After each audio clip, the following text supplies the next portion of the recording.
خصوصا زموږ فیلډ مارشل صاحب چې کوم دی حافظ صاحب پاکې خبرې وکړو د هغې په کوشش او په برکت هغه جنګونه خدای ختم کړل الحمدلله پاکستان یو نوم وګټه یو نوم د خدای په فضل لعین انسان دی او رزیل انسان دی خبیث دی او دهوس دی ګیا ګزره چې په انسانانو کې ګوري دا ساقي جان وګوره. السلام علیکم ملګرو. په سوشل میډیا باندې د مولانا ادریس صاحب یو بیان چلیږي او په دې بیان باندې ساقي جان صاحب چې کوم ټیک ټاکر دی تنقید کړی دی. ټول نه مخکې به ملت د مولوي صاحب په ایمان پورې خندا وکړو. نو اوس قصه دا ده چې د جمعیت ملګرو په ساقي جان پسې راغشتې ده او په منبر باندې بدې ردې وایي.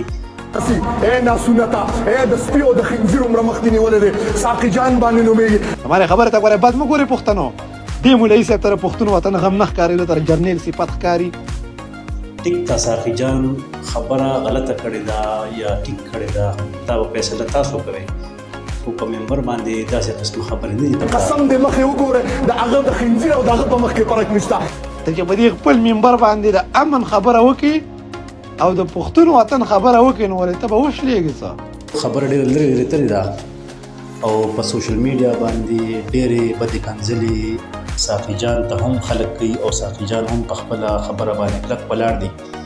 لعین انسان دی او رزیل انسان دی خبیث دی او دهوس دی ګیا ګزره چې په انسانانو کې ګوري دا ساقي جان وګوره. بیا وایي په علم پسې خبرې وکړې دا علم دی. علم ما ته د خدای او د رسول خبرې ولې نه کوي چې ما ته په منبر باندې ناست جرنیل مالا صفت کوي. قسم دې خدای مخ مسه کړی دی دې مخ راواړوه د بیزو غوندې د شادوګانو سې د خنزیرانو سې د اسرا مخې نیولې دی اوږد مخې دی بدنګه.